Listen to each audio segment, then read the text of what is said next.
5:49, good morning if you're just waking up. It is the 9th of the month and it's time to call your buddy. In January, Buddy Check 9 introduced you to a pre-viver. Her name is Claudia Gilmore. At age 23, this Georgetown student took a pretty drastic step once she learned she was at a higher risk for breast cancer. Claudia chose to have both breasts removed, and this morning Andrea Roan has an update on Claudia and her life after an innovative surgical procedure for the treatment and reconstruction of her breasts. It is just a huge relief. Claudia Gilmore was determined to beat breast cancer before it beat her. After learning she had inherited the breast cancer gene mutation from her grandmother and her father, she opted for a double prophylactic mastectomy. She was only 23, but it's a decision she doesn't regret. I just can't believe it. I did it.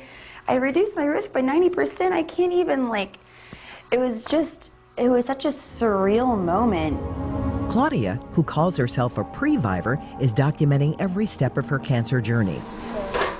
Her film crew was even in the operating room when Georgetown plastic surgeon Dr. Scott Spear performed an innovative procedure that helped Claudia retain an important part of the breast, her nipple. I think nipple-sparing mastectomy is revolutionary because it allows us to take a great many people who would historically have been what I would call disfigured by having been treated for breast cancer and leave them looking normal. Claudia's surgical team, led by Dr. Shauna Willey and Dr. Spear, removed the maximum amount of potentially diseased breast tissue while preserving the nipple, areola, and as much breast skin as possible. This also avoids the need for radiation and reduces the chance of a recurrence.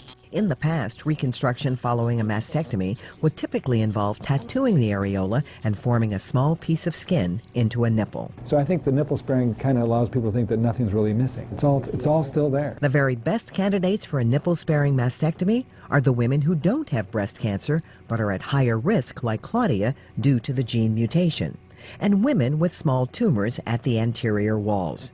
But generally, the majority of women are candidates for this procedure unless the cancer is too close to the nipple to preserve it. It looks like the same old me, but even better. I'd like to finish up with the person smiling at me because we haven't just treated the disease, we've made their lives better. Andrea Roan, 9 News Now. And Claudia celebrated her 24th birthday in March on the first anniversary of the Early Act. That legislation directs the CDC to develop and implement a national education campaign about the threat breast cancer poses to younger women. Whatever your age, you can make an impact at the Komen Global Race for the Cure. Join Team Buddy Check 9 on June 4th at the National Mall to register or make a donation. Click on Features, then Buddy Check at WUSA9.com.